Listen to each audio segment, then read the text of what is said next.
استنكرت وسائل إعلام مصرية مساء يومه الجمعة تداول خبر وفاة الفنان تامر حسني بشكل كبير عبر صفحات مواقع التواصل الاجتماعي.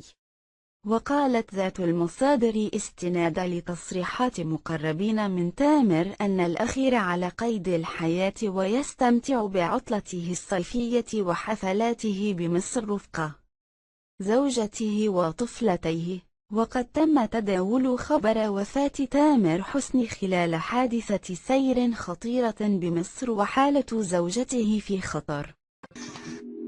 قبل ما تخرجوا ما تنسوش تابوناو في لاشين يوتيوب